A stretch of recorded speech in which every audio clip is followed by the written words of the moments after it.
तुझे याद न मेरी आए, किसी से अब क्या कहना। तुझे याद न मेरी आए, किसी से अब क्या कहना।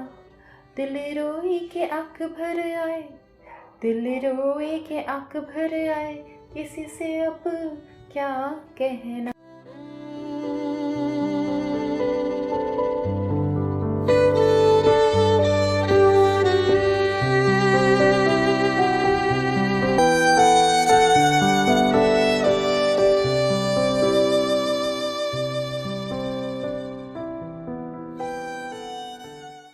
हेलो दोस्तों, welcome to another episode of दिल की कहानी। और मैं हूँ आपकी होस्ट और दोस्त मयूराक्षी। तो आज हम फिर से बात करेंगे थर्ड पार्ट के बारे में। हाँ, आप लोगों ने बिल्कुल सही समझा है, हमारी अधूरी कहानी अद्विक और महक का क्या हुआ। तो चलिए देर ना करते हुए शुरू करते हैं। अगर आपने पहले पार्ट्स नहीं सुने तो मैं आपको रिक्वेस्ट करूँगी आप पहले पार्ट सुन ले, वरना आपको ये स्टोरी समझ नहीं आएगी।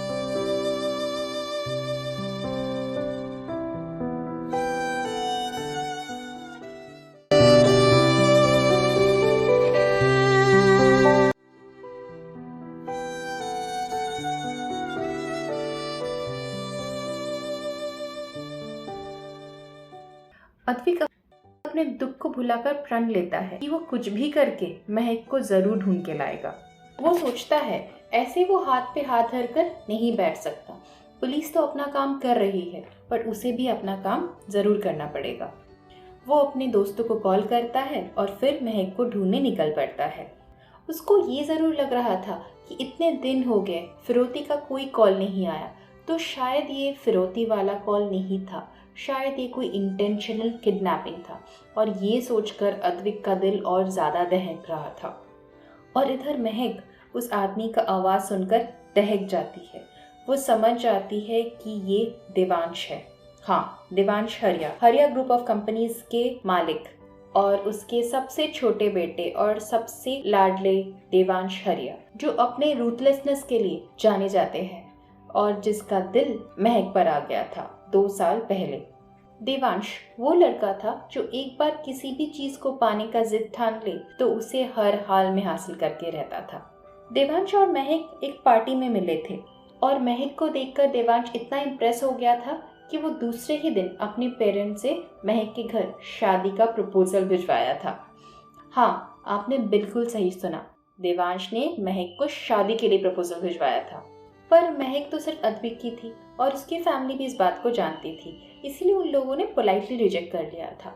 पर देवांश ने वहाँ हार नहीं माना था। उसने महक का बहुत पीछा किया और बहुत सारे कायदे से महक को मनाने की बहुत सारे जतन किए, पर महक टस से मस नहीं हुई। और फिर ये सब करते करते 2 साल बीत गए और आज फिर से महक का सामना उस देवांश से हुआ। महक को पता था कि देवांश थोड़ा सा सनकी है, पर देवांश इतने हद तक जा सकता है उसको पाने के लिए, ये बात महक ने कभी अपने सपनों में भी नहीं सोचा था। देवांश ने टूटी फूटी हिंदी में उसे बोला, तुम्हारे को कष्ट होच्छे। देवांश की मॉम बंगाली थी, इसलिए देवांश को भी बंगाली आती थी। फिर देवांश बोलता है, डार्लिंग तुम सब भूल जाओ, आज तुम्हारा बर्थडे है तो चलो इसे सेलिब्रेट करते हैं। पर महक गर्जा के बोलती है, नहीं देवांश, मैं सिर्फ अद्विक के साथ ही अपना जन्मदिन मनाती हूँ। ये सुनकर देवांश को और ज्यादा गुस्सा आ जाता है और वो बोलता है, you want more pen, good, I will give you more pen. बोलकर वो महक को डराने के लिए महक के करीब आ जाता है। उस दिन महक का जन्मदिन था, इसलिए उस दिन तो देवांश से हर्ट नहीं करता। कुछ देर बाद वो महक के लिए केक लेके आता है और महक को ज़बरदस्ती उस केक को कटवाता भी है। वो केक महक को खिलाने की भी बहुत कोशिश करता है, पर महक कुछ भी नहीं खाती। इन्हीं सारी हरकतों से देवांश वहाँ से चला जाता है। पर अगले दिन, उस दिन महक बच जाती है। महक को उस दिन से खाना देना भी शुरू हो जाता है। महक खाना तो नहीं चाहती थी, पर उसने अपनी हिम्मत नहीं छोड़ी थी। उसे पता था कि उसे खाना ज़रूर खाना पड़ेगा, अद्विक के लिए, उसकी फैमिली के लिए, उन सब के लिए उसे ज़िंदा रहना बहुत ज़रूरी है। इधर अद्विक भी पागलों की तरह महक को ढूंढ रहा था और महक को याद कर रहा था। बहुत घंटों के बाद वो लोग घर आ जाते हैं। अद्विक हार मान के बैठ जाता है। उसी वक्त उसके हाथ में एक सुराग लगती है। अद्विक का दोस्त अरुणाभु वो उसे फोन करता है और बोलता है, अद्विक तुम्हारे लिए एक न्यूज़ है। देवांश हरिया 1 हफ्ते से गायब है। अद्विक ये सुनकर बहुत डर जाता है। अरुणाभु भी एक अच्छे फैमिली से था और देवांश भी बहुत रईस था, इसीलिए देवांश और अरुणाभु की फैमिली एक दूसरे को बहुत अच्छी तरह से जानते थे। बातों बातों में ये बात भी खुल गई थी कि देवांश 1 हफ्ते से गायब है और उसकी फैमिली भी उसकी तलाश कर रही है। महक भी 1 हफ्ते के ऊपर गायब है और देवांश भी। तो ये दोनों चीजें कहीं ना कहीं कुछ तो इशारा दे रही थी। अद्विक इन्हीं कड़ियों को जोड़ने की कोशिश करता है क्योंकि अद्विक जानता था देवांश महक को लेके ऑब्सेस था। उसे भी महक के लिए बहुत सारे धमकी भरे कॉल्स आए थे और मनी ऑफर भी आए थे, पर अद्विक तो महक से प्यार करता था, तो वो कैसे अपनी जान को किसी और के हवाले छोड़ देता। इसीलिए देवांश के हर ऑफर को अद्विक ने बहुत प्यार से ठुकराया था। इस बात को सुनकर अद्विक का डर और बढ़ जाता है और उसने गुस्से में पूरे कमरे को तहस नहस कर देता है, सारे सामान को फेंक देता है, चिल्लाते हुए बोलता है, देवांश अगर मेरे महक को कुछ हुआ ना तो मैं तुम्हें नहीं छोड़ूंगा। तुमने अगर गलती से उसे हाथ भी लगाया तो उस हाथ के इतने टुकड़े करूंगा कि तुम अपने हाथ को उठा भी नहीं पाओगे। अगली सुबह देवांश फिर से महक के पास आता है। उसे मनाने की कोशिश करता है, बहुत सारे जतन भी करता है, पर महक टस से मस नहीं होती। जब महक किसी भी हाल पे मानने के लिए तैयार नहीं होती तो वो महक के लिए पनिशमेंट लेवल बढ़ा देता है। वो एक बहुत बड़ा बॉक्स लाता है जिसमें वो महक को डाल देता है। हाँ, आपने बिल्कुल सही सुना, एक बहुत बड़े बॉक्स में महक को डाल दिया जाता है। उसके हाथ पैर बांध दिए जाते हैं और बॉक्स में एक छोटा सा होल कर दिया जाता है ताकि महक सांस ले सके। देवांश के लिए महक को हासिल करना जरूरी था, जिंदा। अब वो कैसे रहे, किस हाल पे रहे, उसके लिए वो इम्पोर्टेंट नहीं था। देवांश के लिए महक सिर्फ एक ट्रॉफी था जिसे उसको अपने साथ रखना था, अद्विक से दूर, क्योंकि महक वो पहली लड़की थी जिसने देवांश को मना किया था और देवांश को ना सुनने की आदत कभी नहीं थी। महक की मुश्किलें बढ़ने लगी। अब उसे खाना भी कोई और आके खिलाता था, पर इस हालत में भी महक ने अपनी जिद नहीं छोड़ी।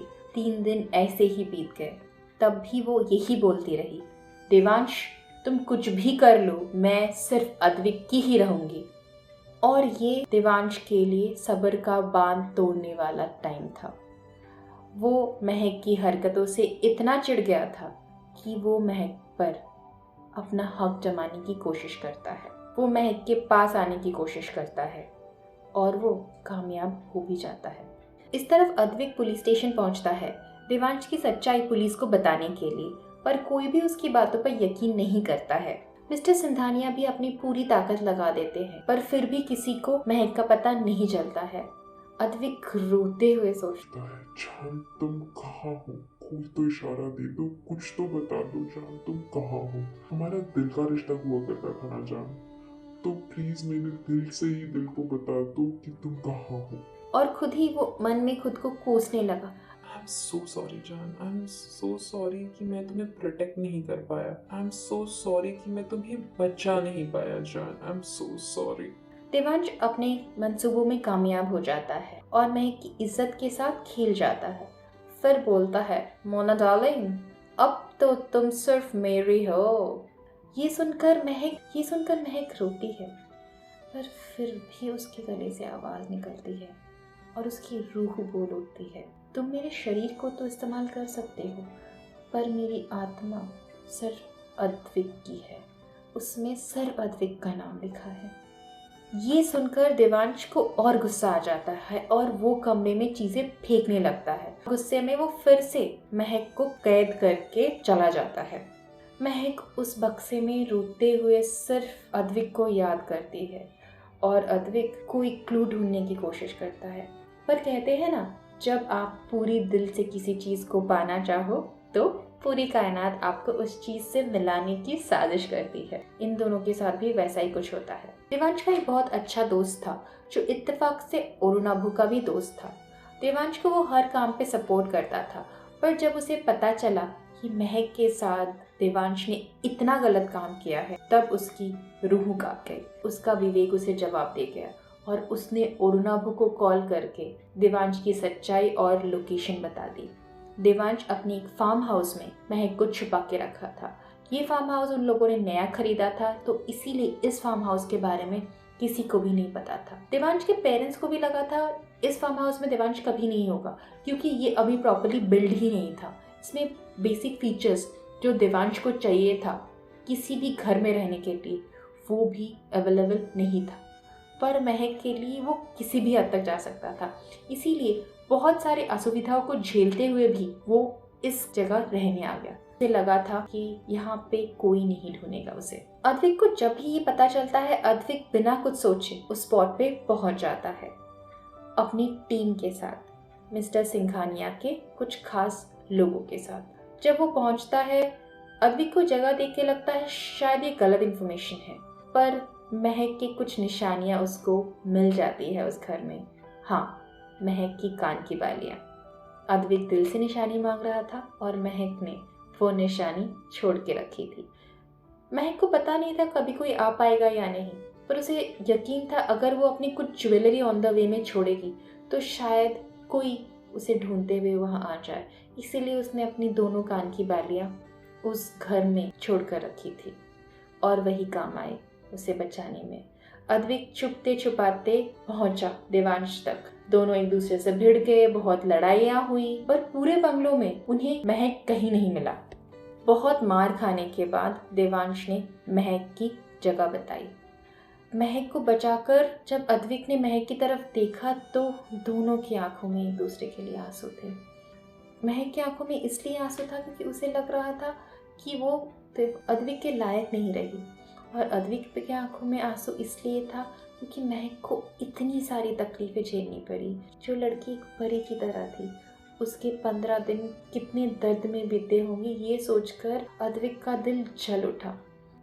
वो महक को अपनी बाहों में लेकर अपने दोस्तों के पास छोड़ देता है और फिर जो होना था, अद्विक और देवांश की लड़ाई। देवांश और अद्विक में हाथापाई शुरू हो गई। अद्विक ने देवांश पर मुक्के मारा और देवांश भी पलटवार किया, पर अद्विक इतने गुस्से में था कि देवांश अद्विक के गुस्से को संभाल नहीं पाया। देवांश को अद्विक मारता चला गया तब तक जब तक देवांश के मुंह से खून ना निकले। देवांश की हालत देखकर महक भी डर गई और वो अद्विक से विनती करने लगी देवांश को छोड़ने की, क्योंकि महक को डर था कि अगर अद्विक को कुछ हो गया या फिर देवांश मर गया तो उसे फिर से अद्विक के बगैर जीना पड़ेगा, और ये महक को बिल्कुल गवारा नहीं था। कुछ देर बाद पुलिस वहां पहुंच जाती है और वो देवांश को लेकर चली जाती है। देवांश को 7 साल की कैद की सजा हो जाती है और इधर महक भाग रही थी अद्विक से। वहां से बचने के बाद अद्विक उसे रोकता है और पूछता है, क्या हुआ महक? अद्विक, मैं तुम्हारे लायक नहीं रही। तुम मेरी थी, तुम मेरी हो और तुम मेरी हमेशा रहोगी। और उसके कुछ दिन बाद ही महक और अद्विक की शादी हो जाती है, पर देवांश जेल से छूट जाता है।